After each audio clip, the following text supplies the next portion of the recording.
Welcome everybody. Welcome to episode 2 of the OHMCast NZ.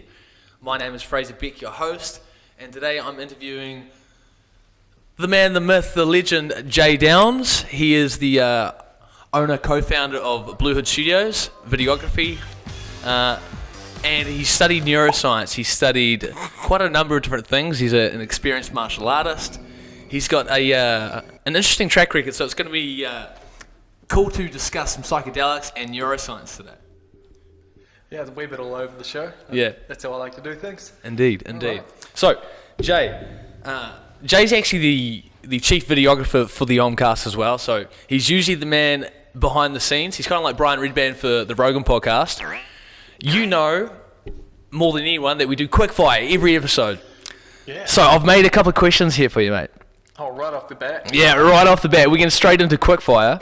Quickfire! 3, 2, 1, go. Potato or kumara? Kumara. Giraffe or zebra? Yeah, giraffe. Marmite or Vegemite? Marmite. Lion or tiger? Oh, tiger. Wine or cheese?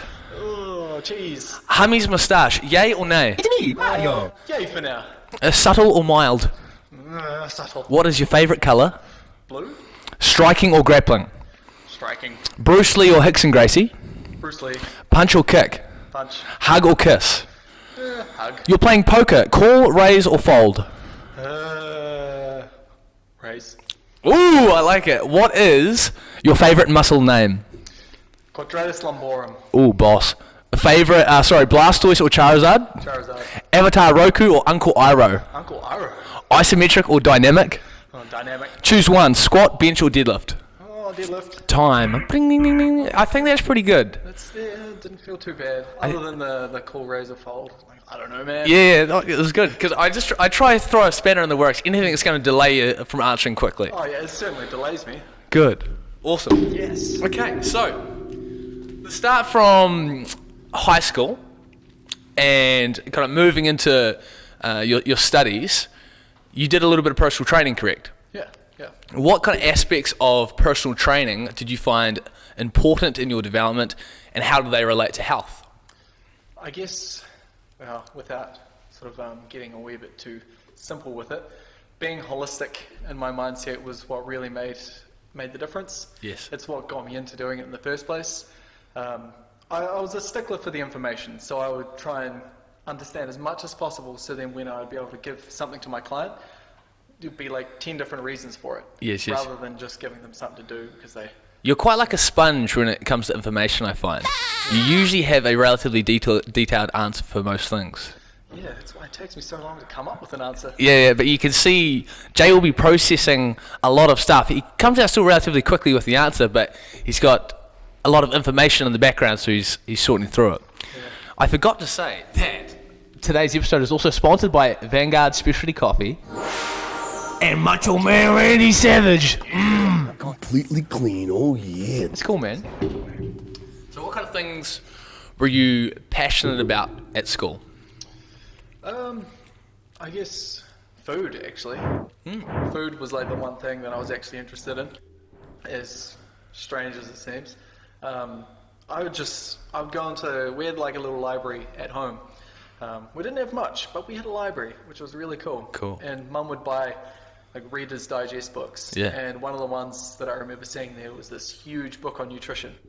So I'd read all the information in that book, and I would just hold on to it because it just interested me. Did you ever think of getting into nutrition or dietetics or anything along that line? I actually didn't, because as a kid it was just an interest. It wasn't something that I was really trying to channel towards a career. Yeah, I just right. thought of a career as something that you get money from. Yeah. So yeah, I was thinking about being a doctor or a physio, and that was about it. Yeah, so what's the first thing you studied moving out of school? Automotive engineering. Interesting. Yeah. See, I knew about the neuroscience, I knew about the personal training, I knew about some of the other things. What was it about automotive engineering that made you do it? I was a teenager. It's funny how they, like, you're 18, choose your career, or like, go to university or not, figure it out, make a decision. Yeah, I feel like when I was 12, I had the best understanding of myself. And then as soon as I became a teenager, everything went out the window, and it's just like a giant blur until I turned about 22. Oh, right. And then everything started clicking back into place. Started to align again. Yeah. I was like, oh, man, where have I been? What have I been doing? Wait, whoa. Yeah, oh, wow. So how long was automotive engineering? That was like a year-long course, I think. But I didn't finish it, to be honest. It wasn't your buzz. No, I didn't like it at all. I only did it because my friends were doing it and the school wouldn't let me. So I decided, screw you guys, I'm out of here. Okay. I'm a teenager, I'll do what I want. And so did you go from automotive engineering into neuroscience? Was there a from transition? Automotive engineering, I did a whole bunch of automotive jobs just to like hold on to the reason that I left school. And then I actually did boxing, and teaching people how to box is what made me feel like personal training would be the way to go. Cool. So I was actually doing, I was working at Placemakers at the time, because the earthquake in Christchurch destroyed the shop that I was working at. What year is this? Is this 2011, 2010? Yeah, past whenever the February earthquake was. Yeah. It destroyed the automotive shop, or the parts shop I was working in, so I went and worked at Placemakers because I thought they're not going out of business. Yeah. So, Big company. Yeah. So when I was there, I taught boxing to a few people, and I thought, I like this. This Nice. is cool. It's like being a teacher about the human body. Had you boxed for a while before that? A little while, yeah. I did a few competitions. Then being young as well, I felt like I had other things I need to do. I chucked in a couple of those questions on the quickfire, like striking or grappling, punch or kick, Oh yeah, they're pretty narrowed down, aren't they? Relatively easy, relatively straightforward. Next question I was going to ask, because I know that you've studied under Paul Chek. For those that don't know him, Paul Chek he should be far more renowned than he is. He is pretty internationally renowned. He is probably the most educated holistic health expert I've ever heard speak. If you listen to his podcast, he has got a plethora of knowledge. He is a encyclopedia. It's got a lot. What were some of the most intriguing things you learnt from the Chek Institute? And Chek, the acronym is Corrective Holistic Exercise Kinesiology. I've been trying to think of an acronym for Beck as well, breathing. Please. Yeah, we'll work something We'll out. get one. I guess it comes back to the holistic mindset again. Because up until I discovered the Chek practitioner course, I hadn't found any other trainers or exercise professionals that really covered the whole gambit of life. They didn't they either looked at food or exercise. Love and chi. Yeah, and he's sort of... He took it there next step, eh? Yeah, he just kept learning. He kept going. There's a lot that I don't prescribe to with what he preaches, but at the same time, there's 90% of it is great. Yeah. I appreciate a lot of what he's done, and it really got me thinking about how I could do the same thing. Cool. Because he combined East and West, and he was one of the first people that kind of made that connection between Western science and traditional Chinese medicine, or differing Eastern practice of energetics and philosophy. It's cool, man. It's ridiculous that it's taken so long, because the more I learn about, say, Chinese medicine, or like even their eating practices, the more I realize that they had stuff down ahead of time. And we pretty much just start rehashing what they've already done in the past, eh? Intermittent fasting is this new thing. So much stuff they just they've already done, but they're not like us, where we're like, I thought of that first. Yeah. That was me, and they don't care. They're just like, this is how we've always done things. We just didn't do the science to figure it out. We just had thousands of years of people dying, so they figured it out. Don't do that one. Do this one. I always think the sacred knowledge or the ancient knowledge it's there, and you can tap into it. And it always makes me think about meditation, how we can align the energy in the body. If you connect the chakras and you connect the ideas of the meridians and the nadis and the pingalas, there's so much information, but we won't go down there just yet because we'll go off track. What I was going to ask you was in relation to neuroscience. It's a 3-year degree? Yeah. Or for the bachelor's, yeah. Yeah, so how is the neuroscience degree structured, and what divisions of neuroscience did you cover during your studies? I might be a bit biased here because neuroscience was my degree. Yeah. But I felt like it was the most all-encompassing degree that I could have done while I was there. Cool. Because it was both a positive and a negative thing that neuroscience didn't have its own department, because neuroscience encompassed all of the health sciences, I guess. There was anatomy, physiology, there was some chemistry, biology, get into some anthropology. It was even zoology, where you compare the animal's mind to the human's mind. Psychology, it was just... And it's so new that they just had to take all the information. When you say zoology, is that because we do a lot of studies on rats and compare them to human brains? Is that why you understand zoology? Is that part of the reason? Zoology, I found it interesting. Yeah. So it was a paper that you could have chosen and you decided to go down that route as well? Yeah. I like to do as much as possible. Yeah. So every semester I would have 1 or 2 subjects that I had no place learning. You like to learn as much as you can from as much as you can. Yeah, I didn't want to do too much of the same thing, where that probably would have been the smarter way to hone in on something and to learn it quickly. But I thought that was restricting myself, so I did things like computer science as well, Nice. which I was horrible at, but I'm glad I did it because it gave me a new way of thinking, which actually has a lot in common with neuroscience. And it'll help a lot down the track in terms of videography and understanding software and Yeah. data and all that stuff, I don't feel as uncomfortable. Yeah. All the data things. Yeah, the data, computery big stuff. data.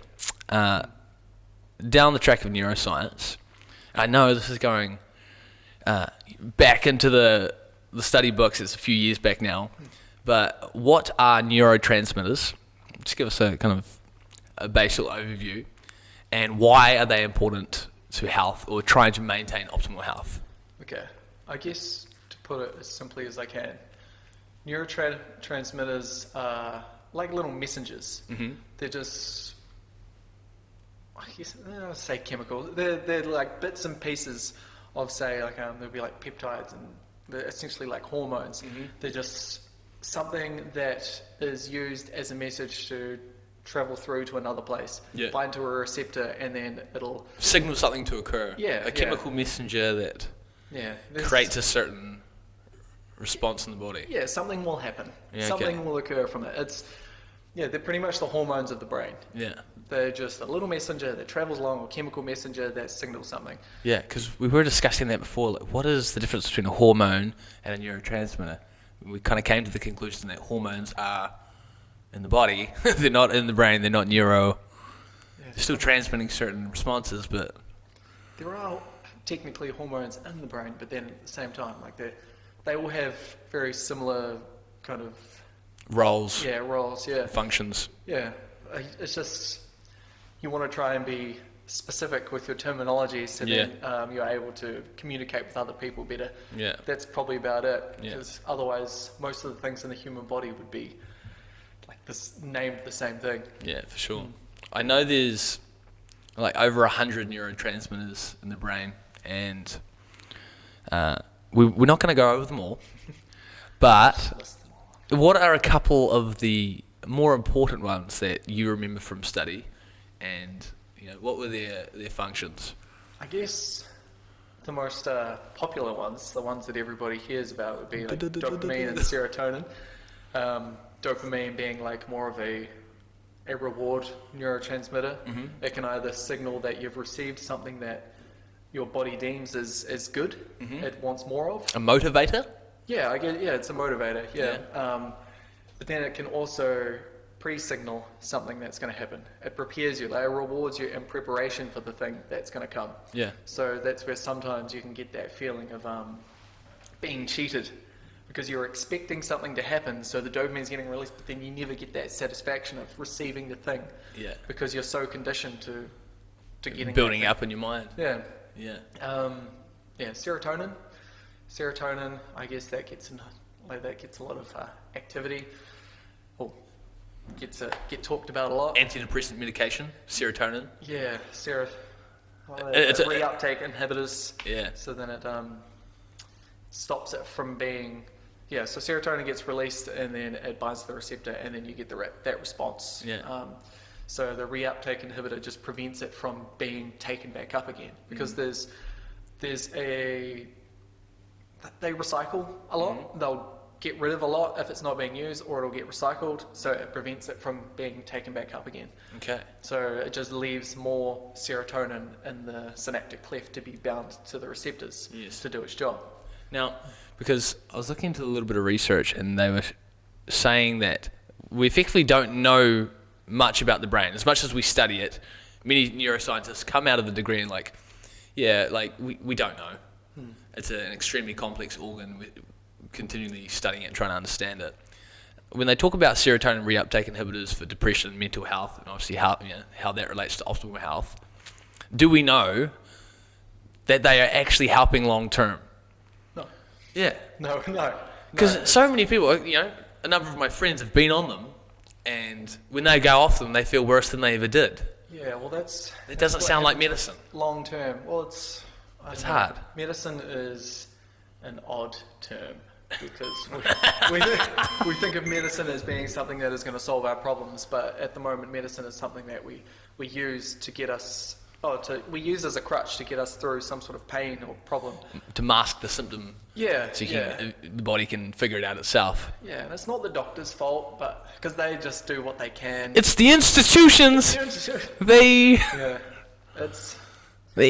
don't know, man. Because when you're going through some serious stuff, when you've got nowhere else to turn, you don't know what to do, and you're given a drug to help you, it may help momentarily, and then you may become so dependent on it, or so scared of removing it from your life because you don't want to go back to the way things were, that you'll become almost defensive of it. Yeah, and it's quite scary. It's a touchy topic because you don't really want to.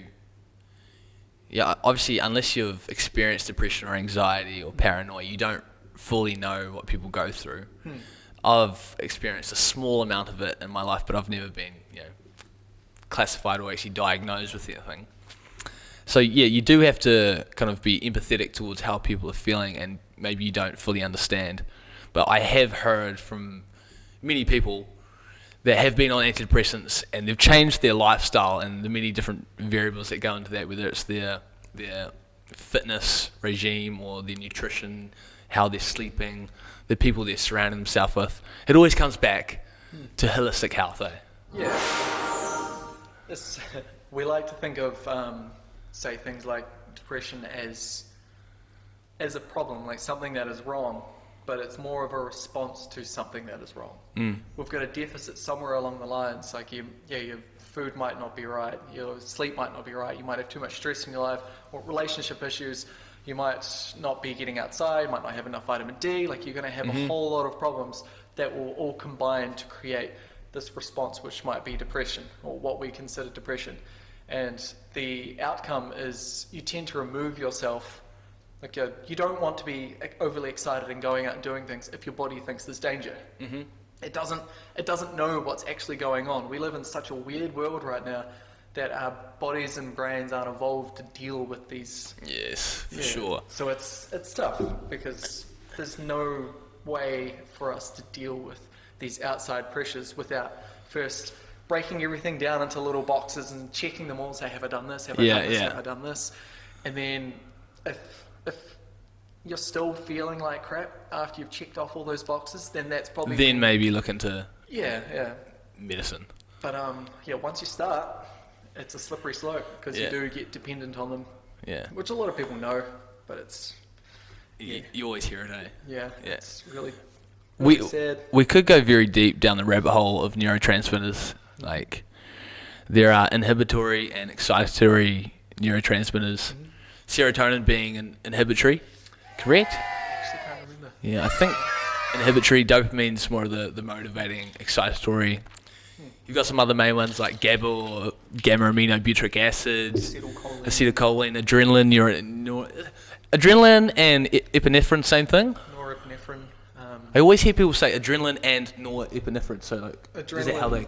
Adrenaline is the American terminology. Okay. Yeah, actually. America. Macho man, he says. Yeah, macho man. Yeah.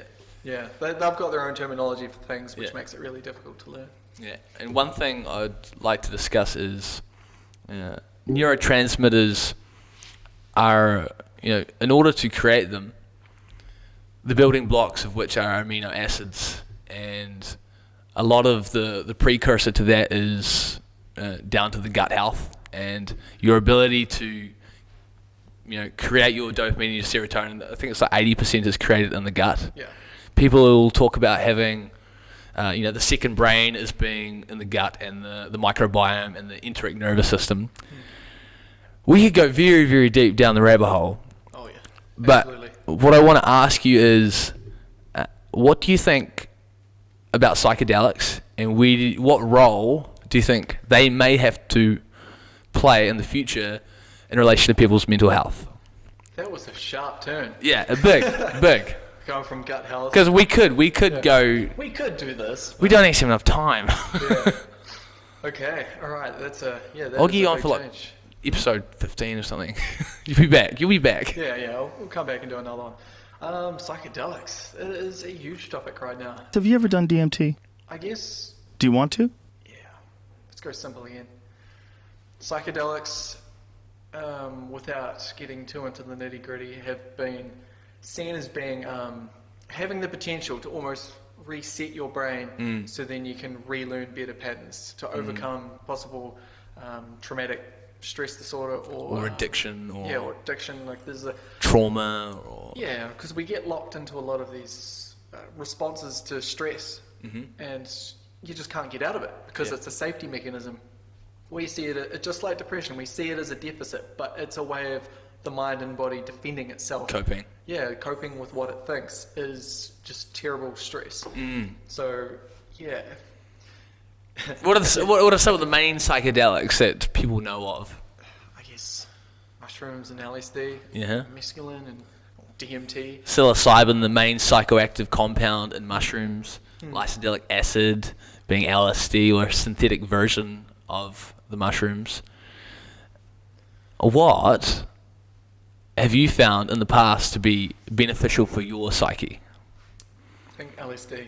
Mm-hmm. Yeah, it's as long as you're not drinking while you're doing these things, because drinking is a what's it called? A central nervous system depressant. Like it's dulling your senses down. Yeah. And LSD will heighten them. Yeah. So you don't want to be battling for attention there. It's because they've done a lot of research in the 50s and 60s before the Nixon campaign got it all kind of thrown out. Yeah, before it all Turn went on. wild and Tune in. became public. And drop out. And we're now starting to get back into it, which is exciting. It's good to note that it's not just people taking these Class B or A drugs willy-nilly. It's not a party drug. It's not for fun. Yeah. I guess I didn't even. It's done with a psychotherapy session. So if you're new to psychedelics and you're hearing this talk like, man, this is like intense drugs, it's like, no, there's a lot of research being completed over in the United States, and a few other countries in the world are starting John to. Hopkins is leading the way with that right now. Yeah, it's exciting, eh? Yeah, it's pretty cool because it's just uncharted territory. And it makes so much sense. Yeah. I feel like the mushrooms are actually farming the humans. Yeah, you do hear about that because they're so in control of the planet. Like they run everything, and they use humans as like a. Yeah, this is going off topic, but like you hear that about grass. Yeah. Grass or grain. Grass and grain are farming the humans, not the other way around. Yeah. Because they've used us. They've tricked us into growing a lot of it. Yeah. All over the world. And we need the oxygen from trees, and they're supplying that to us only so we can eventually die and decompose, and they use us for their nutrients, and it's just an ongoing cycle. But they're probably going to last longer than us. Oh, yeah, absolutely. And the mushrooms like breaking down or decomposing the detritus, the dead bodies, breaking them down, using them, and then they're like connecting all the trees together, and like got all these little messenger systems. They're really mushrooms are essentially like a nervous system for the planet. Yeah. they're just connecting everything up, and they're just sending messages around to make sure that everything functions well as a whole. The mycelial structures, Yeah. underneath the ground that you don't see, that's where the majority of it is. Yeah. You see the mushrooms and the sporulation above the surface, but the brain of which is underneath. Yeah. I know we've got like 2 billion neurons in the body, but I can't imagine how many kind of synaptic synapses are underneath the ground in relation to mushrooms. Yeah, or their version of it. I'd say in the billions of trillions. At least a couple. Couple. Okay, the next thing I was going to discuss with you is martial arts. All right. You've explored a few different martial arts. What were they? I started with karate as a kid. Mhm. Really helped to give me a bit of confidence, bit of direction. Cool. Just very nervy kid. Yeah. Still am a little bit, real jumpy and. You good? But yeah, it really helped as a kid. Helped me to get a bit of confidence, bit of body awareness. Yeah. Then as I got older, like I said before, I got into boxing. Mm-hmm. That was because my older brother kept convincing me to do it. Was he? I was a bit of an odd kid. I'd sit in my room late at night and I'd like shadow box. Sit there and shadow box by myself. I don't know why. How old do you think you're? Like, Oh, I would have been like 10, 11. Yeah, and I would just do that. I'd get a load of those hand squeezy things. Yeah. I'd be sitting there doing that, and I'd be shadow boxing while squeezing them.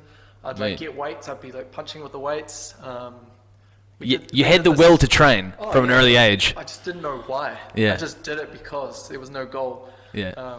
And then there was like this Korean martial art that I learned at intermediate school once, and I went to one lesson of that, and then for like the next 3 months I practiced all those lessons in my room as well while I was doing the boxing. Nice. And my brother was just, he was boxing, and he's like, oh, hit the pads with me. I just fucking just went for it.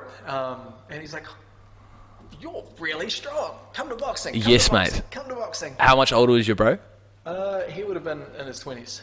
Okay. Yeah, probably mid-20s. Yeah. So, yeah, from that moment on, he was just like, all right, you're coming to boxing with me. But then Mum said no. She's like, not until you're 18. Oh, come on. Like, really? Like, Come no, on, Mum. you're not going to get beaten up in the ring. Like, I won't get beaten up. It'll be fine. So you've done a bit of karate. You've done this Korean style. Can you remember what that was? So I have no idea. Some random It Korean was just martial like art. a cultural day. I think I know the one you're thinking of. I can't remember the name either. Yeah. Yeah, so that did the boxing, actually went in the ring, had a few fights. Nice. Yeah, found an excuse to stop doing it. I can't remember what it was. I would get eczema, I remember that much. The gloves, or the dye from the gloves would rub off on my face, and it just turned up into a big red wall. Aggravate it. Yeah, it was pretty gross. Yeah. And then Wing Chun. Bruce Lee? Well, yeah, that was his original martial art. Went from Wing Chun and then used that as a foundation, and then learned from a whole bunch of other martial arts. And then he took them and turned it into Jeet Kune Do, Mean. which is, make his own martial art. Yeah. Of course, Bruce Lee, of all people. Like the Do boss my he own. was, he's going to make his own martial art. Yeah. So, the base of that. That's kind of why I went and learned it, actually, because I wanted to do something that was calm. Yeah. A calmer martial art, instead of just being all striking. Offensive. I wanted to be soft and more pliable. Yeah, move like water. Yes. So, out of those multiple disciplines and martial arts you've practiced, what would you say are the most important aspects that have led to you living a healthy, stable life? You said confidence. Yeah, well, that was definitely part of it. The confidence, I think, came from being able to feel in control of my own body. Mm-hmm. Because I'm able to actually do stuff with it, draw power from the lessons that I learn. Because martial arts is just like a million different ways to figure out how to create power Yeah. from your body. Develop force and apply it. Yeah. So boxing was good because I learned how to draw power from the ground, twist in and then extend my body and use the full range. Mm-hmm. But yeah, it's a very hard kind of martial art, if you could call it that. Yeah. So you're talking kind of like spatial awareness, understanding how to use your body, Yeah. develop force. What do you find like in relation to discipline? Discipline, I guess you just keep pushing yourself and just past new limits. Yeah. and then you don't Yeah. realize it. You're not, because you're trying to learn how to get good at this skill. Yeah. You don't realize like what you're actually doing to yourself until. The journey is the destination. Yeah, exactly. yeah, that's supposed to be the saying for that. Yeah. Until you compare to other people, they'll be like, oh, like pick this up, or let's do some crunches or pull-ups or whatever, and then you find out that you're actually really good at it, and you never remembered focusing on that, which is different from the gym, where your intention is to do a specific exercise or a specific movement. But martial arts just covers a whole lot of bases. I always, like within the last 2 or 3 months, I always come back to the research looking at ballerinas and martial artists and piano players and how the vestibulo-hippocampal region of the brain grows. And I love that idea that as you become more competent at moving the body and creating these movement patterns over and over again and getting good at creating force, developing force, that's such an integral, important aspect of health that people don't really take notice of. If you do martial arts and if you do athletics, you understand it. But for those that don't, it's a vital piece that we're missing in a lot of the developing youth. So it's exciting to hear how you talk about martial arts, and Wing Chun was an interesting one, because I remember you going through a few movements with me one day, and is it a lot of counter movement? It's always like just sucking the energy out of their attacks and using it against them. Yeah, there'll be different styles that other people will use more of an attacking stance, but I feel it's a lot easier to use the other people's force. Yeah. Because, you're letting the first person make the first mistake. If you're just watching. We're playing chess, not checkers. Yeah, exactly. Yeah, so if you can assess the way a person moves and then just sort of move them in relation, then you can end it quickly. Yeah, You just don't want to be the one that's going in. Gone hard. Yeah. Okay. I was going to discuss with you your transition from engineering and then personal training and neuroscience. And then after you did neuroscience, you did a bit of science communication. Can you explain to the audience what that is? Because I don't actually know it either. Okay. So science communication, as the name suggests, is a way of taking ideas within science and then translating in a way that makes sense to an audience or to the general public. Very important. Yeah, incredibly important. Otherwise, it just doesn't exist. Yes. Science does not matter if you can't tell a story about it. It is all story related, and that's where a lot of really smart scientists fall short and don't get funding, because they don't know how to communicate it. Yeah, if they can't communicate their story or what they're working on, then no one's going to want to give them money for it. First one I think of is Neil deGrasse Tyson, and how he can bubble up these beautiful articulate analogies and kind of loop them back to the start of the sentence where you start talking about something like, he just hits it back on the that's how vast the universe is. And that silken voice of his So, how did we get so smart? hits you with that knowledge. Skadoosh.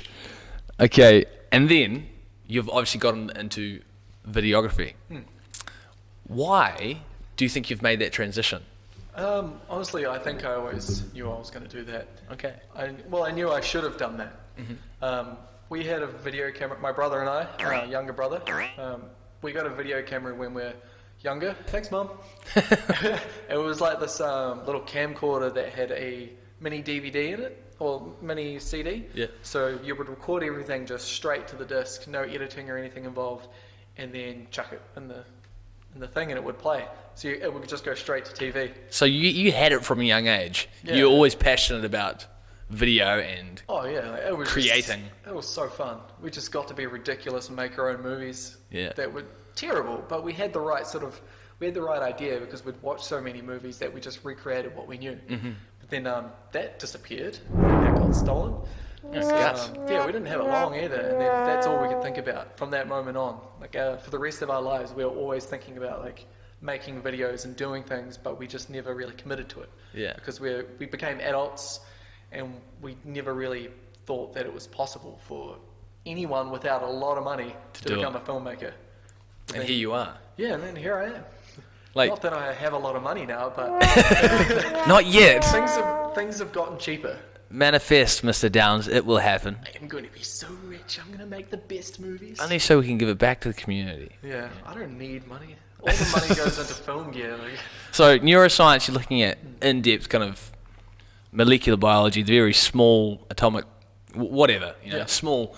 And then you move into videography where you're seeing human expression firsthand. What can you say about that, and what is amazing about that process? I guess being a filmmaker. Because it's very it's just- contrasting. Yeah, it definitely sounds very contrasting. But When you say it like that. yeah, when you say it like that, shit. I see it as a very, very similar topic because when you're making a film, all you're doing is you're pretty much creating humans. You're creating ideas. You're taking the human condition and you're putting it in a format where people can enjoy it. They can experience it visually and audibly. So I like to take all the lessons that I've learned through neuroscience and I guess just life in general, all the problems I've dealt with, the problems I see other people deal with, then I can turn them into a story that would be relatable and put it on the screen. Me. Yeah, and I guess documentary, which is it's actually what I studied in my science communication masters, was learning how to do documentaries. And documentaries are just another version of that. You're just making a story out of something that's real. Because sometimes you find that the weirdest stories are the real ones. Yeah. Because it's not always packaged into a nice little format. People do weird stuff for weird reasons. Is it authentic? That's what's going to get the people in. Yeah. That's what people are going to be passionate about. I forgot. I was going to ask you about the vagus nerve. The vagus nerve, I know a couple of things about it. It's the second biggest nerve in the body, the spinal cord being the only other longest nerve. Did you learn much about it in your neuroscience degree? Sort of. It's being one of the cranial nerves. Well, it's considered one of the cranial nerves. I think it's the 10th cranial nerve. It's the only one that comes out through the what's it called? The foramen magnum, I think that was. Yeah. Just a hole in the skull. Yeah, just yeah. comes down and then it goes to all the organs. Because it's getting a lot of hype in the wellness industry and... Yeah, for increasing vagal tone and then Yes. helping with... What is say, vagal respiratory- tone? I guess It's like just- strengthening the nerve. Yeah, you're just making it a more functional, strong, reactive nerve. Yeah. Or having better control over it. Do we know what the vagus nerve is related to? What it's related to. Yeah. What does it help and why is it important for health? Pretty much everything. Yeah. It's just connected to everything.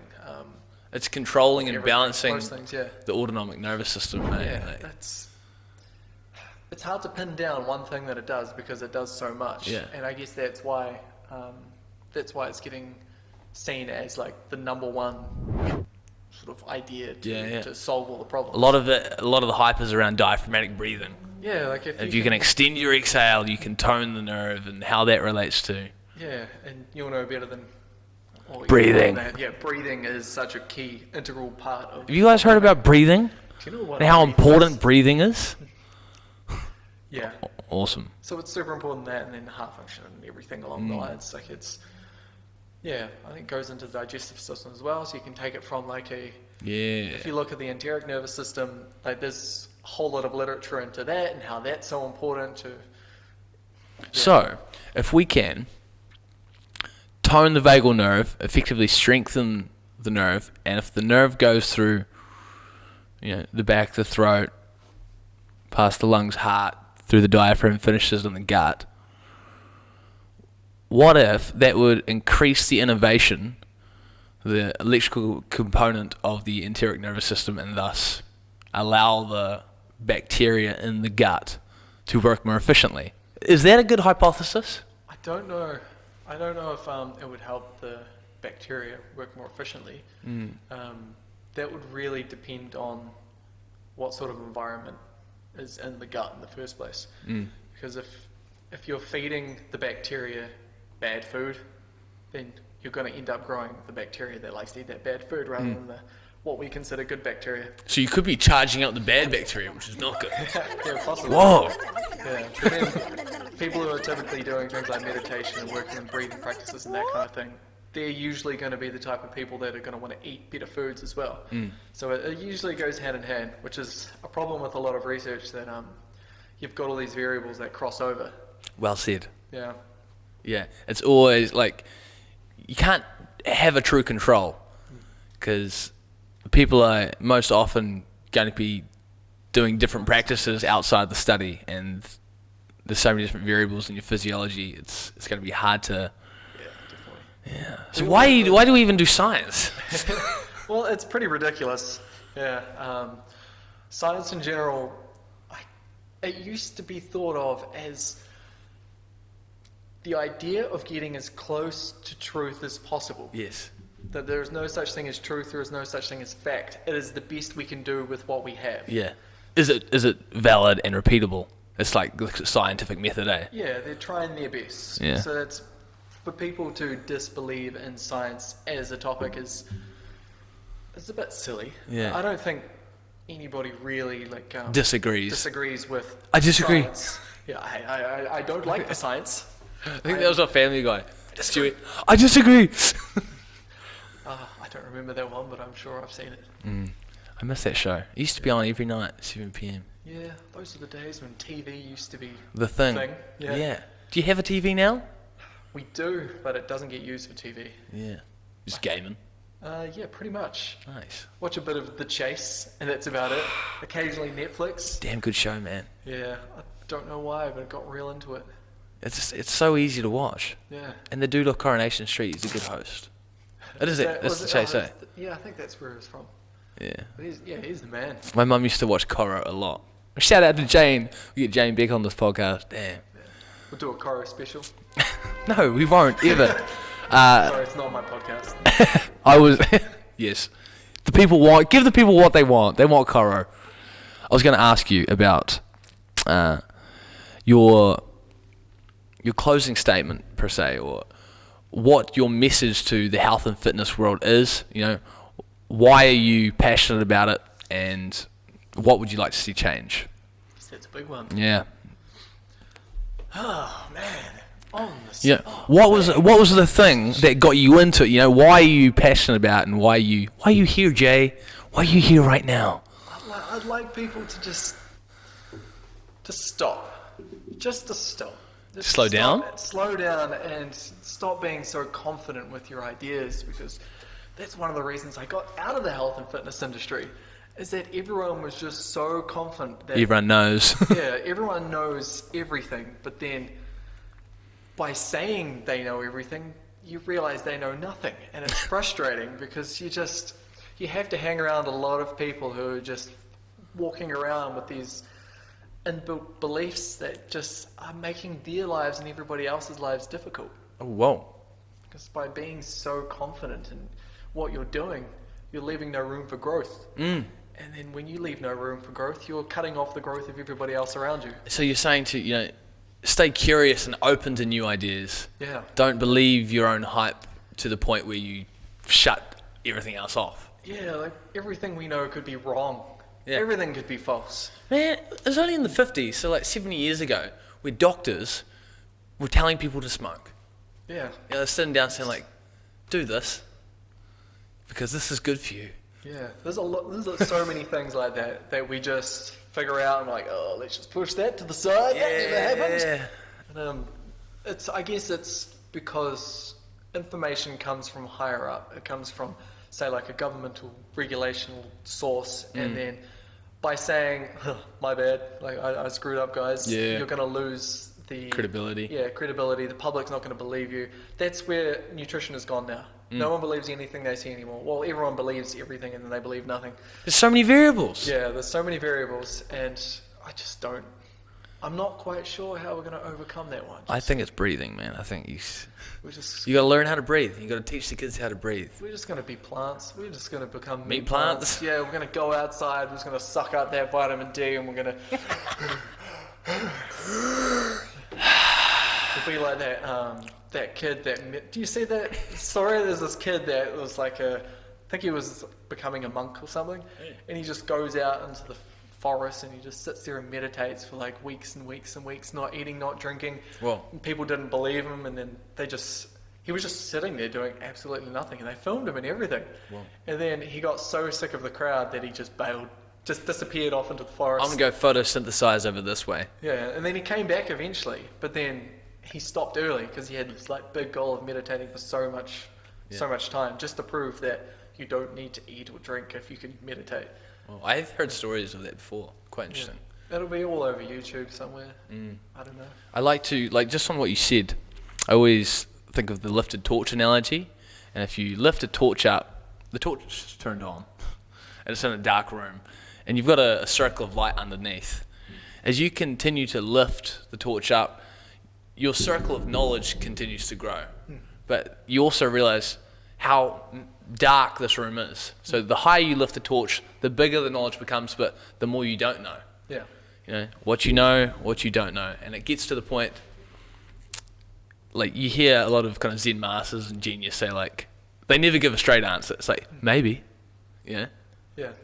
There's always A lot of eerie sort of answers there. Yeah, appreciate it and be open to the possibility. Yeah.